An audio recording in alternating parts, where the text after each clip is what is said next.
Now, Yemen's Houthi rebels and Saudi Arabia are battling along their border just a day before a Saudi proposed ceasefire is due to begin. The Houthis shelled the Saudi city of Najran near the southwest border with Yemen. The Houthis say they use Katyusha rockets after the Saudis hit areas inside Yemen. 2 people were killed in the attack on Najran. Saudi civil defense says one was a Pakistani national. Last week, 8 people were killed in the city. UN officials have expressed concern over Saudi-led airstrikes and estimate 1,400 people have died in Yemen since the conflict escalated in mid-March.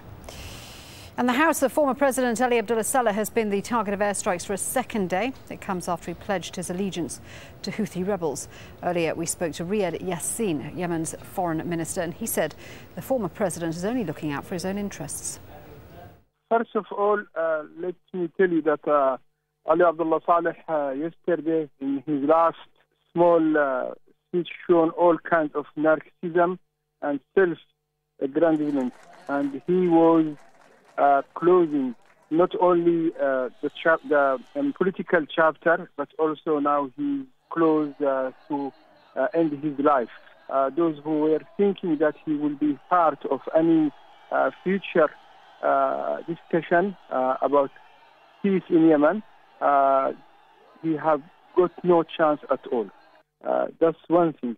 The other thing, Houthis, as we said from before, they will not comply with any ceasefire.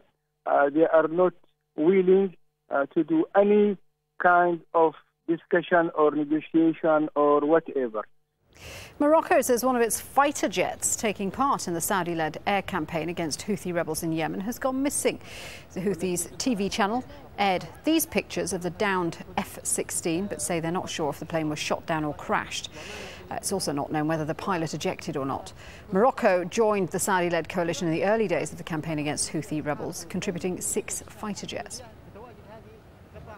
Well, let's get more on what's happening in Yemen with Mohammed Val, who joins us now live from Riyadh. Mohammed, first of all, more airstrikes in Yemen, but also more Houthi attacks on Saudi territory. Tell us what's been happening. Yes, surely after the attacks over the night on Najran and also this morning as well on Najran, we have fresh reports of another attack by the Houthis shelling on the city of Jazan in the southwestern side of the border between Saudi Arabia and Yemen. This happened just a few hours ago, and it has caused the killing of a Saudi citizen and the injuring of 3 or 4 other people there in Jazan.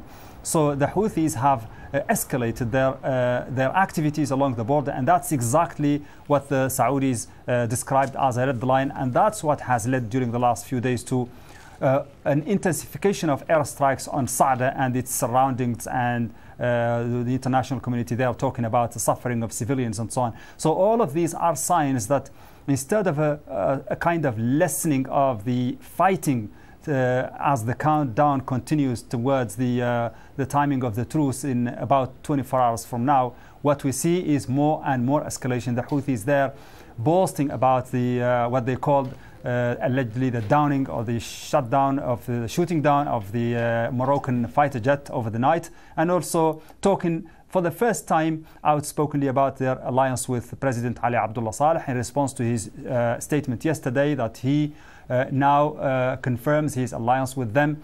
So we see a further joining of ranks with.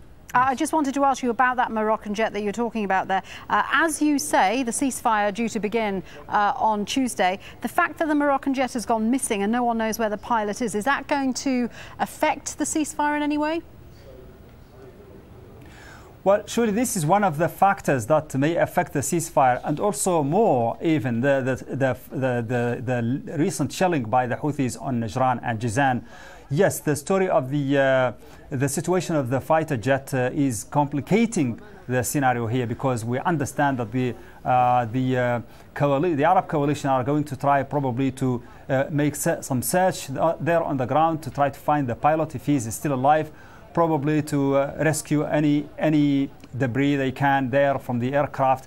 This is a very complicated situation because the aircraft apparently came down in the area of Sa'da, and that makes it more difficult. It is a mountainous area there, very difficult to access for the coalition troops. And these are all signs that, instead of, as I said, indications of a truce coming, these are indications of more war. And I have to also to remind that the Saudis have sent a massive additional force today to the border with Yemen. Okay, Mohammed, thanks for that. Mohammed Val updating us from Riyadh there.